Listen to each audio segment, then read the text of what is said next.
Kita lanjut bahas PTT Dunia Para Dewa episode 170. Oke lah, nggak usah banyak mang. Kita langsung masuk aja ke pembahasan.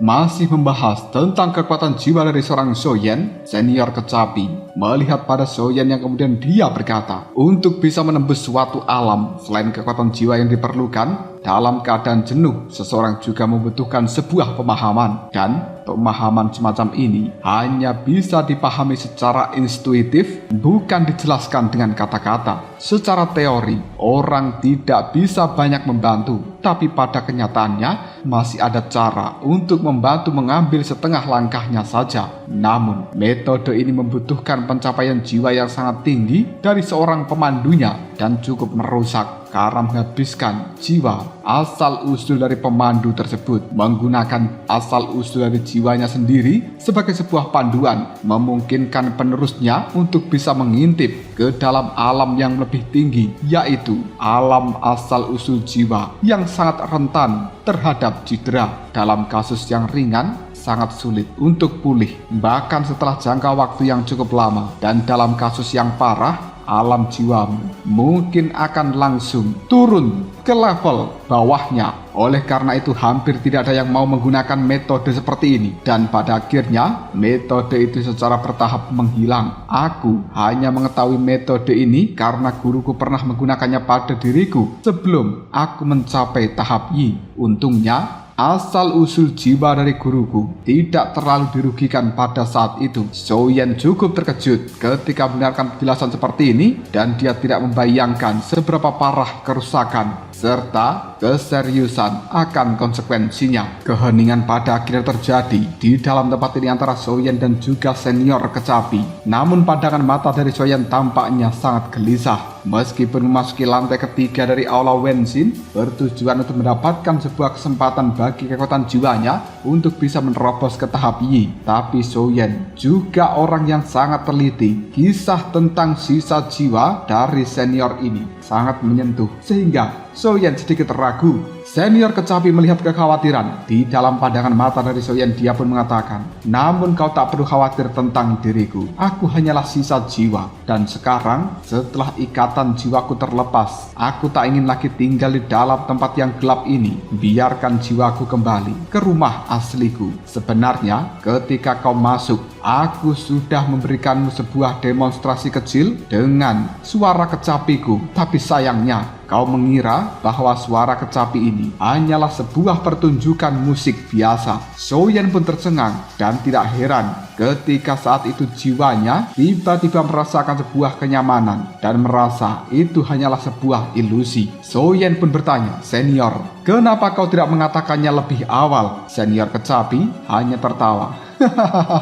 Kau tak perlu menatapku dengan perasaan kesal seperti itu. Itu adalah sebuah ujian kecil dan bukan sesuatu yang berarti bagi asal-usul jiwa ketika digunakan. Dan itu jauh kurang mendalam dibandingkan dengan misteri yang akan aku tunjukkan padamu setelah ini. Namun sayang sekali kekuatan jiwaku ini. Ketika dia hendak mengatakan lebih lanjut, tiba-tiba saja senior telah menemukan sesuatu bergerak di dalam tubuh Soyen, dan dia berkata, gerakan abnormal apa itu yang ada di dalam tubuhmu? Soyen pun terkejut. Hah? Dan kemudian tubuhnya sedikit gemetaran, tidak menyangka bahwa senior kecapi yang hanya sisa jiwa ini bisa merasakan getaran yang muncul dari dalam roh hantu di tubuh dari Soyen. Ini benar-benar kemampuan luar biasa dari kekuatan jiwa di tahap Si. Senior kecapi tersebut langsung tersentak. Yang ada di dalam tubuhmu sebenarnya adalah roh hantu, dan roh hantu ini sangatlah kuat. Sepertinya itu adalah roh hantu dari Kaisar Iblis. Tapi roh hantu dari Kaisar Iblis seharusnya tidak selemah ini. Soyen menatap senior kecapi. Senior, kau bahkan bisa merasakan roh hantu di dalam diriku? Dan apakah senior bersama dengan Kaisar Iblis tua itu adalah orang yang sangat akrab? Senior kecapi melihat pada Soyen sambil mengatakan, bisa dibilang tidak cukup akrab sih. Kekuatan jiwa dari diriku dahulu di dalam benua Dodi cukup terhormat. sehingga aku masih mampu menjadi orang yang dilirik oleh Kaisar Iblis Tua. Tapi bahkan aku belum pernah berurusan dengan dirinya. Apakah kau tidak mau memberitahuku tentang roh hantumu itu? Soyen kemudian dengan enggan menjelaskan bagaimana caranya dia menerima anugerah dari Kaisar Iblis Tua dan bagaimana dia mendapatkan roh hantu dari Kaisar Iblis Tua itu yang saat ini sebagian kekuatannya telah diserap oleh Soyen. Akibatnya roh hantu di dalam tubuh Soyen ini mengalami penurunan level. Senior kecapi menganggukkan kepalanya. Oh, jadi kau adalah anggota dari ras iblis ya? Soyen menggelengkan kepalanya. Bukan, sebenarnya aku adalah anggota dari ras manusia. Tapi bagaimana ya caranya aku menjelaskan pada senior? Karena Soyen benar-benar tidak tahu bagaimana dia menjelaskan fenomena yang sangat sulit ini. Senior kecapi hanya tertawa. Sepertinya aku telah meremehkan dirimu, anak kecil. Kau tidak perlu gugup seperti itu. Aku tidak ingin tahu rahasiamu. Meskipun rahasia ini mungkin akan menimbulkan gelombang dahsyat di dalam benua Dodi, tapi apa hubungannya dengan diriku yang sudah mati? Namun kehadiran roh hantu di dalam tubuhmu itu adalah pembawa berkah yang sangat besar bagimu.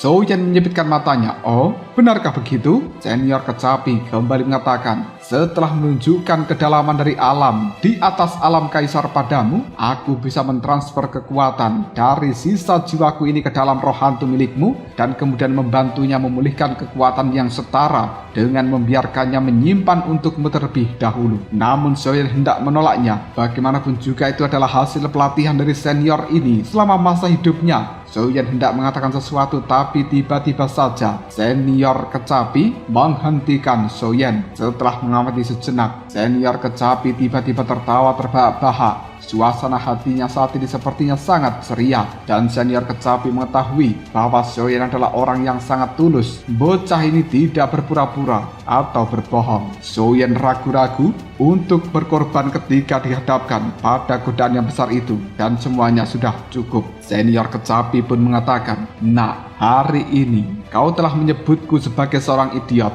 dan aku juga akan menyebutmu sebagai seorang idiot." Saling menghina dengan cara seperti ini merupakan salah satu kebahagiaan terbesar dalam hidupku. Di tempat sialan ini aku hampir lenyap karena rasa bosan. Namun akhirnya aku bisa terbebas dan aku benar-benar dalam suasana hati yang sangat gembira. Seorang pria seharusnya tidak terlalu pelin-pelan dalam pilihannya. Apakah kau sudah menentukan apa pilihanmu? Begitu senior kecapi selesai berbicara, dia menunjuk dengan jarinya pada tubuh dari Soyen. Hal ini membuat tubuh jiwa dari Soyen kemudian melayang ke udara, mendarat di depan kecapi kuno. Pada saat ini, simbol-simbol yang tidak terhitung jumlahnya pun muncul secara bersamaan di samping dari senior kecapi. Dan dengan cepat, sorot mata dari senior kecapi ini pun langsung meredup. Soyen merasakan sedikit sakit. Lalu dia berkata, "Senior, apakah kau sudah memutuskan untuk benar-benar pergi?" Senior kecapi tertawa.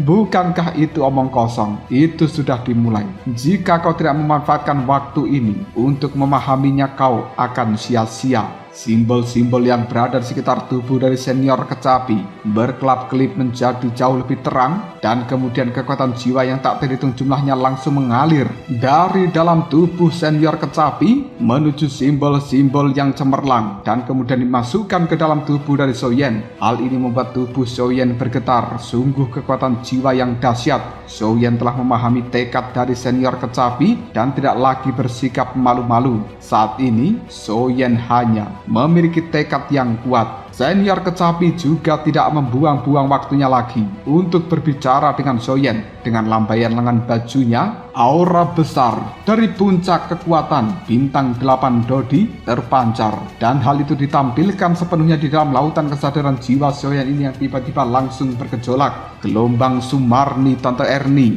yang sangat menjulang tinggi ke arah langit kali ini bergulung-gulung dan kemudian berdentang mengenai simbol-simbol yang ada di samping senior kecapi itu. Penggabungan kekuatan jiwa ternyata bisa mencapai tingkat yang begitu dahsyat. Soyen menyaksikan pemandangan seperti ini dengan cara yang sangat terkejut. Dia pun melihat pada aura menakjubkan dari senior kecapi dan sejenak termenung. Senior kecapi melihat pada Soyen sambil mengatakan, begitu teknik ini diaktifkan, maka tidak bisa dihentikan. Cepat pahami. Dia memberikan peringatan pada Soyen yang kemudian satu simbol lagi telah ditambahkan. Dalam sekejap simbol yang ada di sekitar tubuh dari senior kecapi bertambah menjadi 999. Simbol-simbol yang padat itu seolah ditempa dari kekuatan langit dan bumi. Mereka saling terhubung satu sama lain dan kemudian membentuk sebuah formasi yang misterius. Tubuh dari senior kecapi sekarang duduk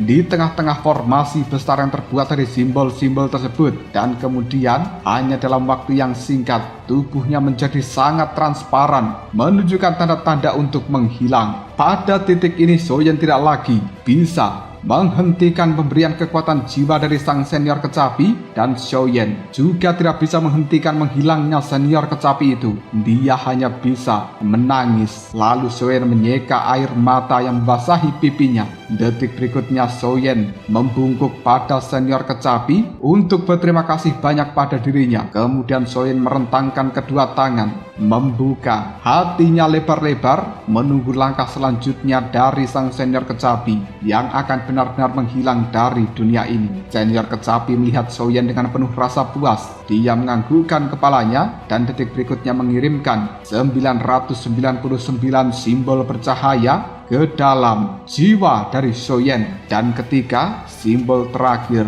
memasuki jiwa Soyen, tubuh jiwa dari Soyen di dalam dirinya langsung memancarkan sebuah cahaya perak. Dan detik berikutnya, tubuh jiwa itu langsung diselimuti oleh cahaya perak itu yang secara perlahan, cahaya perak berubah menjadi seperti cangkang telur yang membungkus tubuh jiwa dari Soyen ini. Di dalam inti dari telur raksasa itu, tubuh jiwa dari Soyen telah duduk bersila seolah menerima sebuah kekuatan yang luar biasa. Soyen secara diam-diam menatap pada tubuh jiwa yang berada di dalam telur besar, dan dia juga langsung melihat pada senior kecapi dengan perasaan yang bersedih. Kali ini tubuh jiwa dari Soyen telah mendapatkan sebuah kekuatan luar biasa. Hal itu adalah energi asal-usul jiwa dari sang senior kecapi.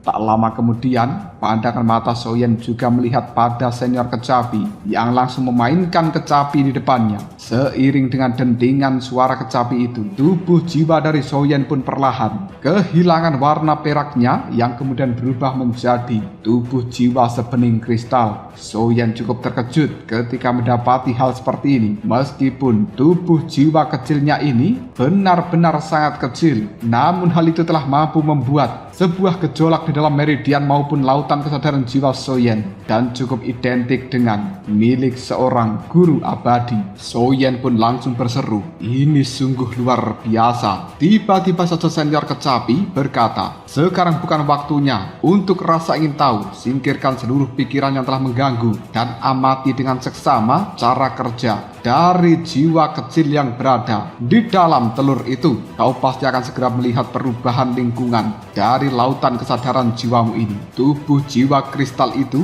yang sebenarnya milikmu telah aku bentuk ulang menggunakan kekuatan jiwaku. Perhatikan baik-baik dan lihat seperti apa kekuatan alam di atas alam kaisar. Soyen pun hanya bisa menganggukkan kepalanya. Dia tak banyak berbicara dan kemudian dengan cepat menyesuaikan keadaan pikirannya, menatap tubuh jiwa kecil yang berada di dalam telur tersebut. Setelah Soyen memperhatikan dengan seksama, sebenarnya tubuh jiwa kecil yang seperti kristal itu benar-benar berbeda dengan tubuh jiwa Soyen sebelumnya. Soyen juga telah mendapatkan sebuah pemahaman lain. Apabila kekuatan jiwa puncak alam kaisar adalah seperti lautan kesadaran jiwa yang sangat luas tanpa batas, tapi kekuatan jiwa yang dimiliki oleh tubuh jiwa kristal ini seperti lautan kesadaran jiwa yang berbentuk ladang minyak yang tidak bisa diganggu selama kurun waktu yang sangat lama. Permukaan dari ladang minyak terlihat tenang. Namun ketika Soyen memperhatikan dengan seksama, dia menjadi semakin khawatir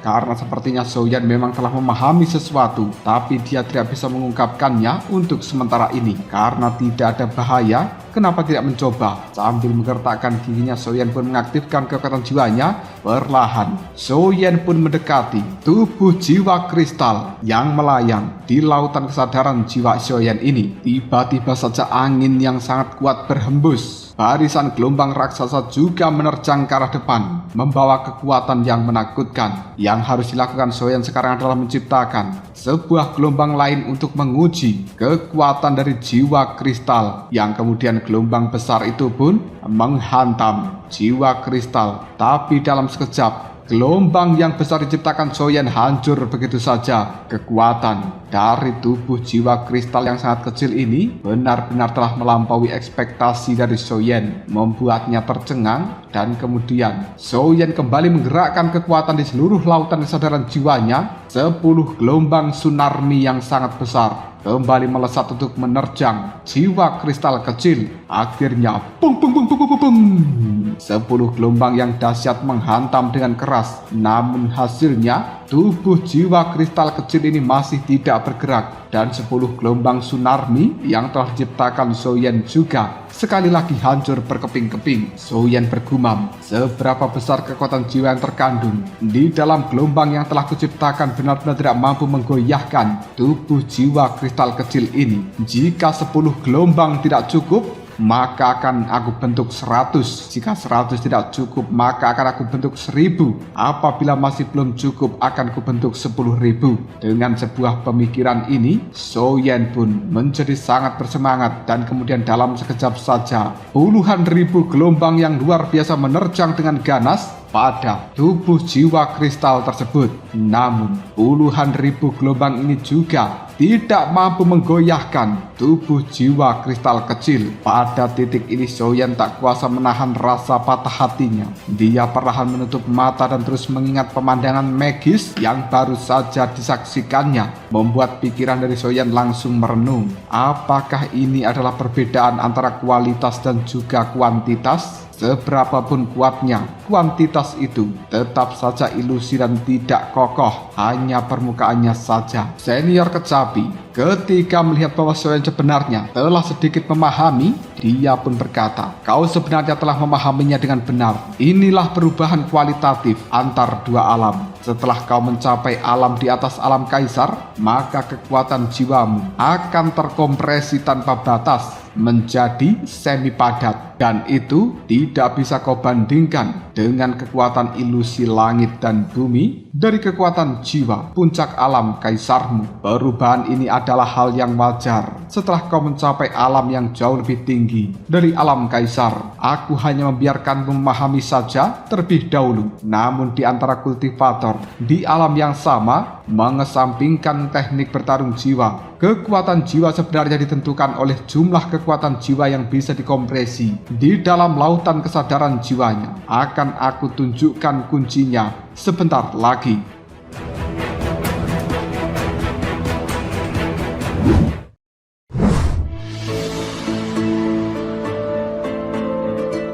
Mendapatkan sedikit pemahaman ini membuat Soyen menyadari bahwa alam kaisar tak lagi begitu gaib bagi dirinya, dan tabir misterius dari puncak alam kaisar pada akhirnya juga terangkat. Tepat pada saat itu, tubuh jiwa kristal kecil pun mulai bergerak, dan tiba-tiba lautan kesadaran jiwa milik Soyen bergetar. Soyen yang melihat dengan jelas apa yang telah terjadi membuat tubuhnya langsung kaku. Sang senior kecapi kemudian perlahan menjelaskan, ini adalah kendali di luar alam kaisar, sama seperti bagaimana ia sebelumnya menahan pedang cahaya, dan sama seperti bagaimana memadamkan api jiwa. Semua ini adalah manifestasi dari sebuah kemampuan. Semakin kuat kendalinya, semakin murni kekuatan jiwa yang bisa dipadatkan. Kemampuan alam kaisar hanyalah sebuah eksplorasi dan juga serangan. Jauh tidak dapat dibandingkan dengan sebuah kendali. Tapi, aku tidak bisa menggambarkan kemampuan ini hanya dengan kata-kata. Kau harus memahaminya dengan sendiri. Begitu selesai berbicara, kekuatan jiwa dari tubuh jiwa kristal kecil ini pun mulai bergetar secara terus-menerus, dan kemudian Soyen mengalami sebuah kedalaman yang tidak terungkapkan dan juga relaksasi yang berulang-ulang. Soyen berkata, jadi begitu. Semakin kuat kendalinya, semakin murni kekuatan jiwa akan terkumpul. Semakin murni kekuatan jiwa, maka akan semakin cepat dalam menjalankan kendali tersebut. Waktu telah berlalu dengan cepat dan Soyen masih tenggelam di dalam misteri ini. Mata Soyen menyipit, sebuah senyuman muncul di wajahnya. Sepertinya kuncinya adalah sebuah pemahaman tentang kendali.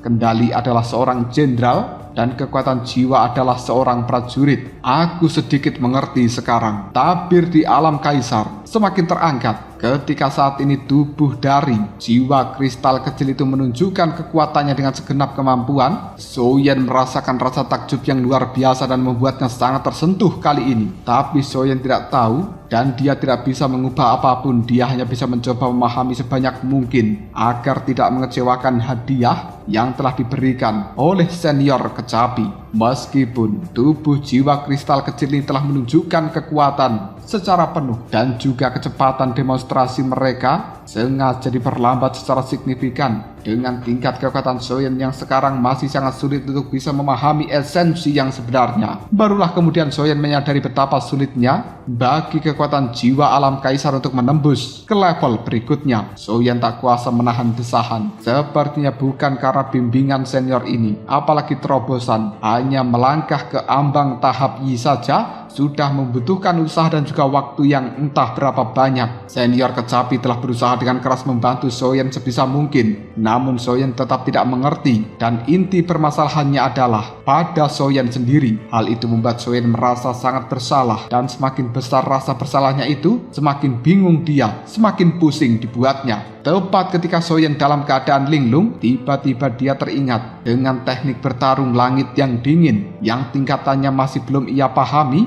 dan pada saat ini tiba-tiba menemukan sebuah kemiripan yang sangat mencolok di antara keduanya. Soyen terkejut. Apakah ini sebuah kebetulan? Ataukah teknik bertarung jiwa yang merupakan langit dan dingin pada awalnya adalah teknik Do di atas alam kaisar? Mungkinkah menggunakan teknik langit yang dingin untuk mencapai dan juga memahami sebuah misteri pengendalian akan bisa membantunya mencapai ambang tahap Y? Memikirkan hal seperti ini saja, Soyen langsung bersemangat. Detik berikutnya dia tenggelam dalam pelatihan dan juga pemahaman teknik langit yang dingin. Di dalam lautan kesadaran jiwa milik Soyen, kali ini telah muncul sebuah titik-titik bercahaya yang membentuk sebuah garis. Pertama itu adalah garis sederhana, lalu dengan cepat muncul garis kedua, garis ketiga, garis keempat, dan juga yang lainnya. Tepat ketika Soyen memusatkan seluruh perhatiannya, kekuatan jiwa Soyen saat ini telah mencapai puncaknya, perlahan mulai menyusut. Meskipun perubahan ini sangat halus, tapi prosesnya berlangsung secara perlahan dan stabil. Seiring berjalannya waktu, tubuh jiwa kristal kecil juga semakin meredup.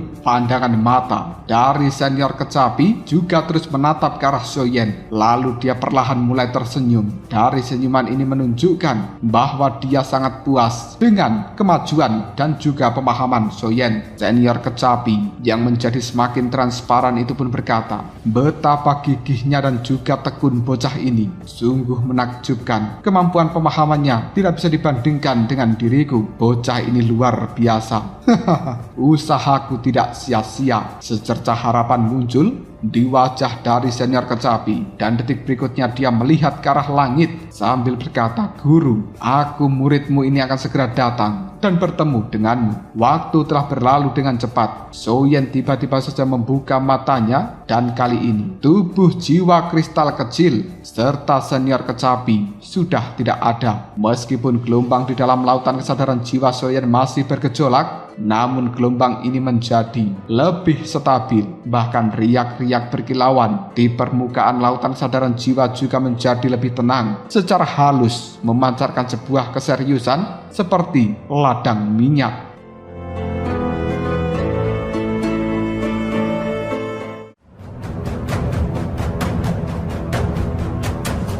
Lalu apakah yang akan terjadi selanjutnya? Mungkinkah sekarang kekuatan jiwa Soyen telah berada di tahap Yi, atau hanya berada di setengah langkah tahap Yi setelah dia mampu memahami apa yang telah diberikan oleh senior kecapi? Jika kalian penasaran, tunggu aja jawabannya di next video Ngobrol Sob.